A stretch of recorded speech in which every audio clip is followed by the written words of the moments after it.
Hello and welcome to Muscle for Life. I'm Mike Matthews. Thank you for taking time out of your day to listen to me talk about health and fitness things. Now, as of right now, I have produced over 500 episodes of Muscle for Life, and they total over 700 hours of content probably. And I've talked about a huge variety of things related to getting fit and healthy, ranging from the basics of diet and exercise like energy and macronutrient balance and progressive overload and training frequency and volume, to stuff that is more fattish like the ketogenic and carnivore diet and collagen protein and MCT oil, to more unfamiliar territories like body weight set point and fasted training. Now, some episodes resonate with my crowd more than others, but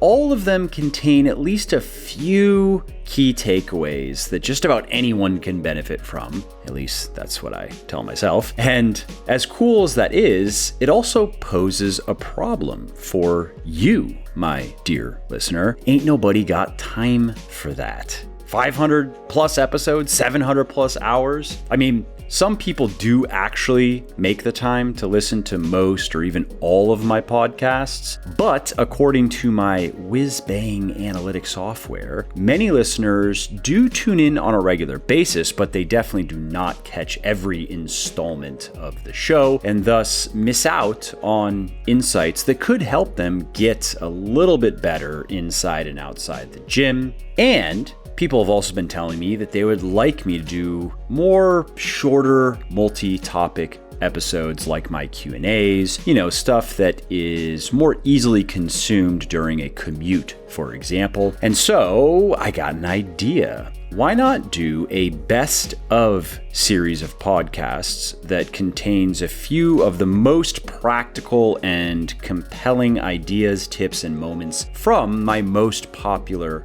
episodes? So this way, people who are new to the show can quickly determine if it is for them or not, because if they listen to a couple best of episodes and don't like them, then chances are they're just not going to like the podcast. And for those out there who do enjoy the podcast, who do like what I'm doing, but just don't have the time or the inclination to listen to all of my stuff, well, those people will then be able to still benefit from the discussions and find new episodes to go listen to. So that's why we are here, and in this inaugural episode of the Best of Muscle for Life, you are going to be hearing hand-picked morsels from 3 episodes. One is a discussion I had with Lyle McDonald on how women can improve fat loss. 2, a monologue that I did on how to safely and healthily lose weight fast. And 3, a monologue that I did on the science of supercharging your willpower and self-discipline. And we will be starting this with number 1, how women can lose fat faster, with Lyle McDonald. And this was published in October of 2016. So if you like the takeaways and you want to listen to the full episode, just go back in the feed to October of 2016 and you'll find it. Now, before we get to the show, if you like what I'm doing here on the podcast and elsewhere, and if you want to help me help more people get into the best shape of their lives, please consider picking up one of my best-selling health and fitness books. I have Bigger, Leaner, Stronger for men, Thinner, Leaner, Stronger for women. I have a flexible dieting cookbook called The Shredded Chef, as well as a 100% practical, hands-on blueprint for personal transformation called The Little Black Book of Workout Motivation. These books have sold well over 1 million copies and have helped thousands of people build their best body ever. And you can find them on all major online retailers like Amazon, Audible, iTunes, Kobo, and Google Play, as well as in select Barnes & Noble stores. So again, that's Bigger, Leaner, Stronger for men, Thinner, Leaner, Stronger for women, The Shredded Chef, and The Little Black Book of Workout Motivation. Oh, and I should also mention that you can get any of my audiobooks for free when you sign up for an Audible account, which is the perfect way to make those little pockets of downtime like commuting, meal prepping, dog walking, and cleaning a bit more interesting, entertaining, and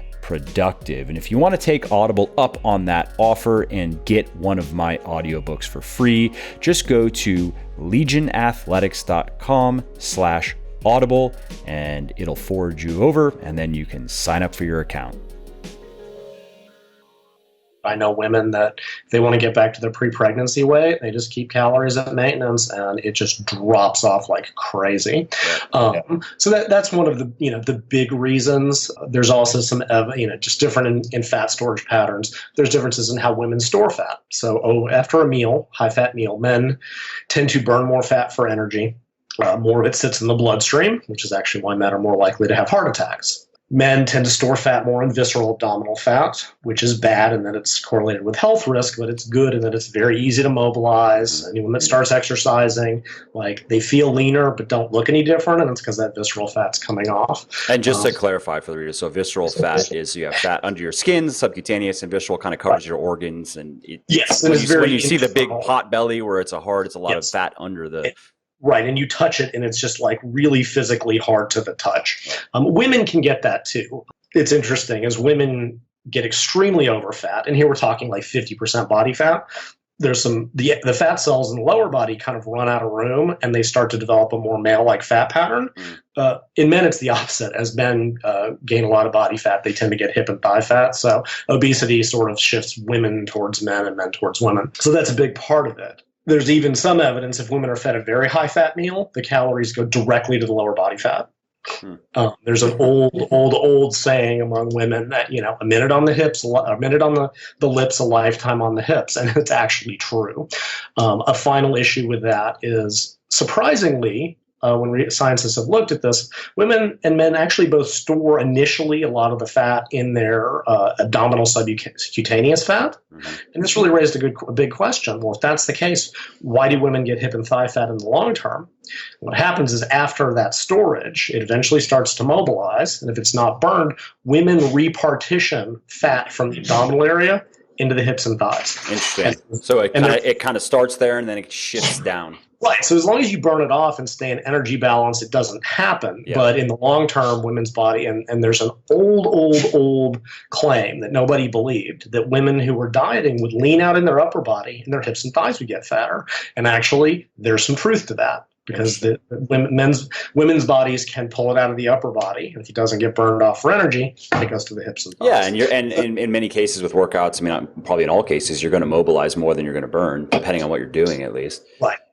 Even there, right? It's interesting. Also, women have more fatty acids in their bloodstream at rest, not after a meal, but they burn, and they actually burn more for fuel at low intensity exercise. And the question has been, well, if this is true, why aren't they losing more fat more easily? And it's because women's bodies will actually, what's called reesterification. So the fatty acid comes out and then gets put right back in the fat cell, or it gets transferred to a different fat cell through a different pathway. So that's one of the big ones. When men do lower intensity exercise, they burn more carbs and less fat. When women do lower intensity exercise, they burn more fat and less carbs. So it's always really weird. Okay, so why is it harder if they're using more fat? Well, we know, the old idea that what you burn during exercise and what you lose is not true, right? What you burn in that hour slot doesn't compare to the other 23 hours of the day. Sure. And what happens is women's bodies use fat during exercise and then switch back to carbs for the other 23 hours. Men's bodies use carbs for exercise and then use more fat for fuel. And those other 23 or however long is far more important. The next, the big issue is, the whole refeed thing in terms of, most general definition of a refeed is you're either deliberately jacking up carbohydrate intake or even if you just return calories to maintenance. And what's interesting, I talked about the energy availability work. And so 3 to 5 days of very low calories can start to tank the menstrual cycle. Well, Luke's did a study where she did 1 day of just massive overfeeding. It was 6,400 calories. It was some ridiculous amount. That's hard for guys to do. It was something. It felt like they're going to throw up. It might not have been that big, but it was a stupid. number of calories and no hormonal effect, quite surprisingly. Another study kind of accidentally, they did 3 days of fasting, saw the same effects, and they just brought them to maintenance for 2 days and happened to remeasure them. Boom, the system had reversed itself. Wow. So that really, again, it kind of indirectly is very telling, is for women, I think almost more so than men, doing, even if it's just bringing calories to maintenance, it doesn't even have to be like that forced high carb refeed, but even bringing calories to maintenance with a sufficient frequency. And that depends on how lean they are, how long they've been dieting. The calorie deficit is how long they've been dieting. There's a bunch of variables that go into that. And like Eric Helms, who actually contributed a section of this book and who's been invaluable for giving me feedback. It's funny because he, kind of like you, he's found out sort of observationally a lot of what's working. And so like he might start at the beginning of a diet, he might be using one refeed day.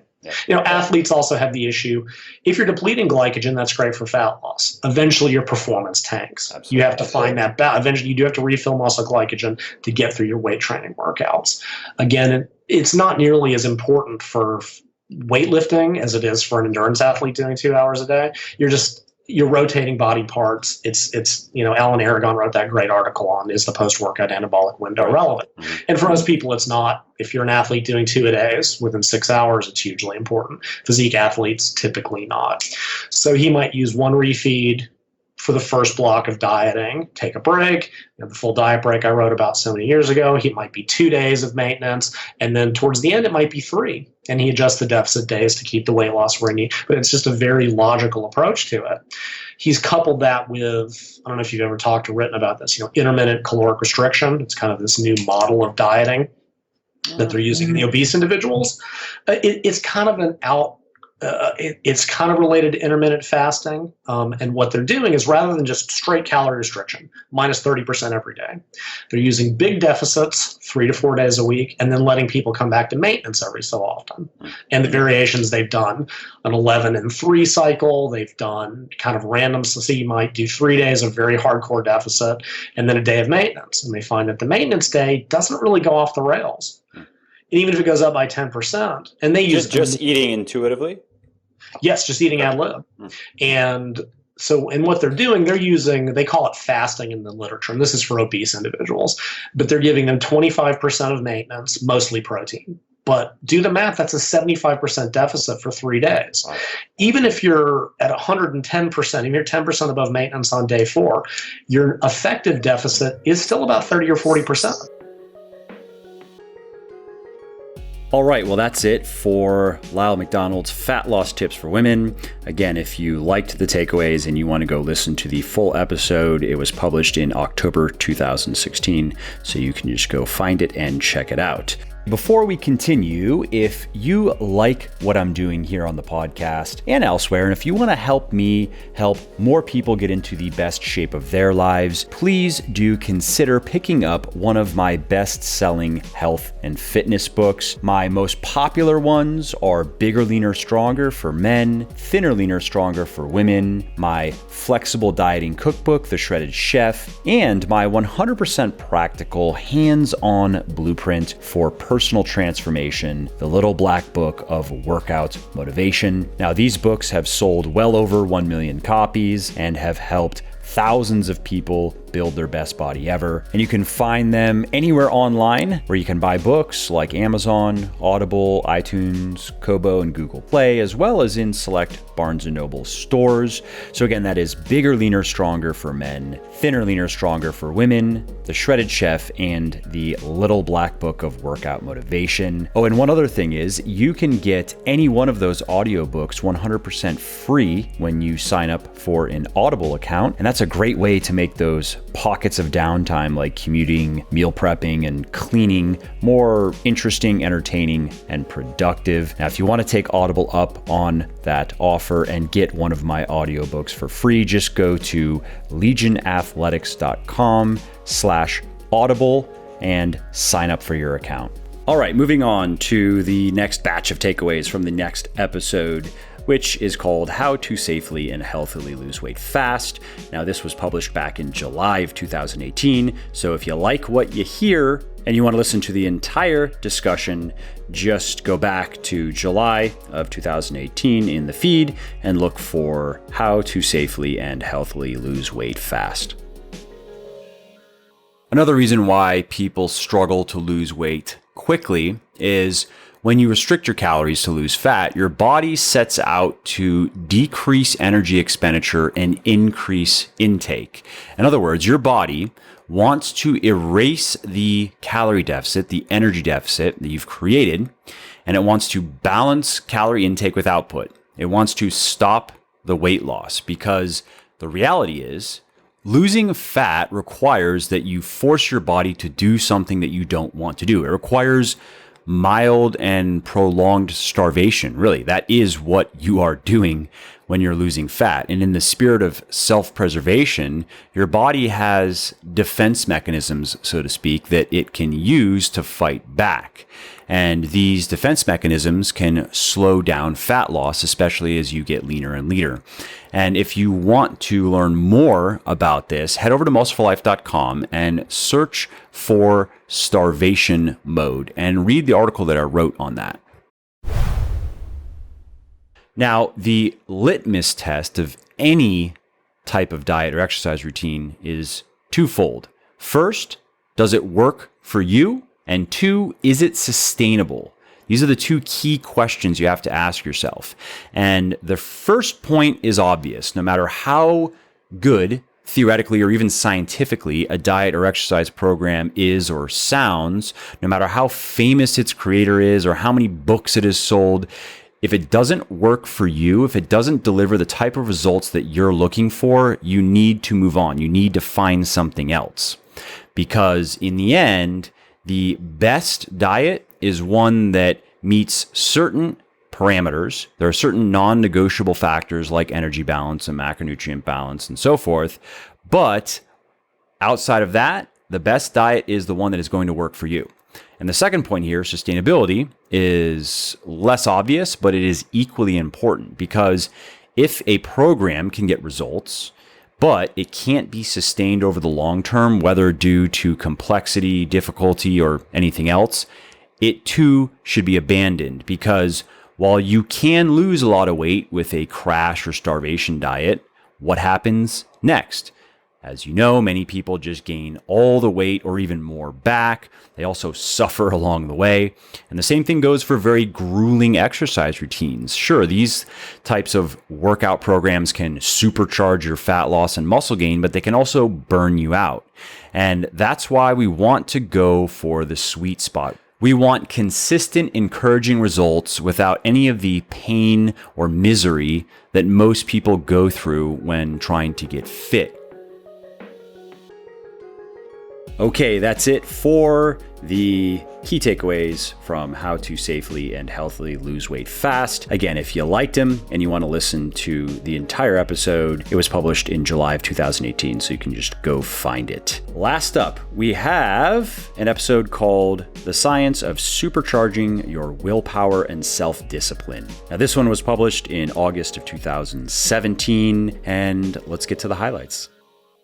According to a 2010 survey conducted by the American Psychological Association, the lack of willpower is the number one obstacle that people face in achieving their goals. Many people feel guilty about their lack of self-control. They feel like they're letting themselves and others down, and that their lives are, in large part, just not under their control. They report feeling like their actions are dictated by emotions, impulses, and cravings, and that exerting self-discipline ultimately just leads to exhaustion and failure. Now, on the other hand, research shows that people with higher levels of willpower do better in school, they earn more money, they make better leaders, they're generally just happier, healthier, and less stressed. They have better social and romantic relationships, maybe because they know how to keep their mouths shut, something I have had to learn myself. And research even shows that people with higher levels of willpower live longer as well. The bottom line is, no matter the circumstances, more willpower always trumps less.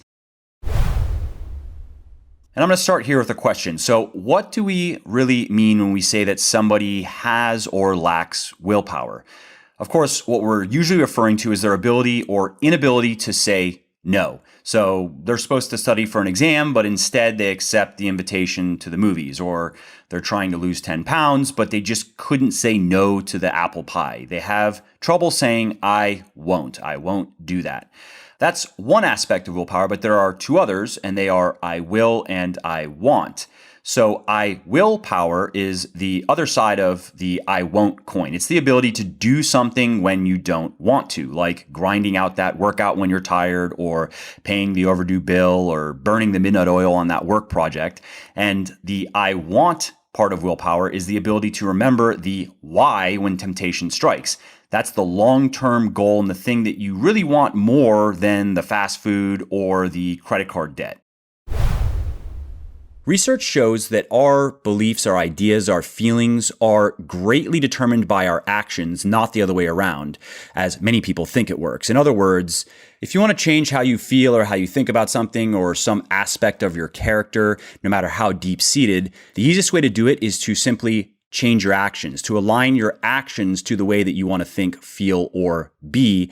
And the internal environment will conform to those actions, because in many ways, we look to how we behave to find out who we are. And if our ideas or conceptions don't match our actions, then we're much more likely to change the former to suit the latter and not vice versa. Now, this can work against us, such in the case of something like honesty. We all want to see ourselves as genuinely honest people, but if we consistently behave dishonestly, then unfortunately, we're much more likely to just change our conception of honesty or of truthfulness than we are to actually change our behaviors and be more honest and truthful. On the other hand, we can use this psychological reality to our advantage. So let's say you want to become the type of person that takes better care of their body. There's one of two ways of doing this.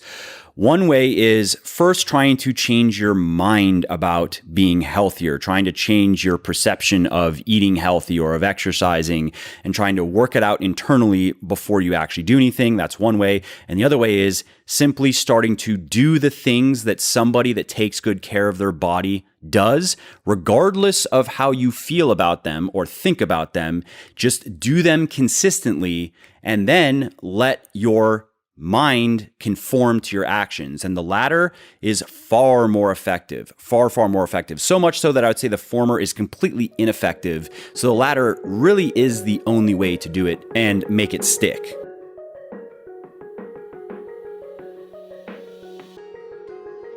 That is it for The Science of Supercharging Your Willpower, which again was published in August of 2017, in case you want to go listen to the whole episode.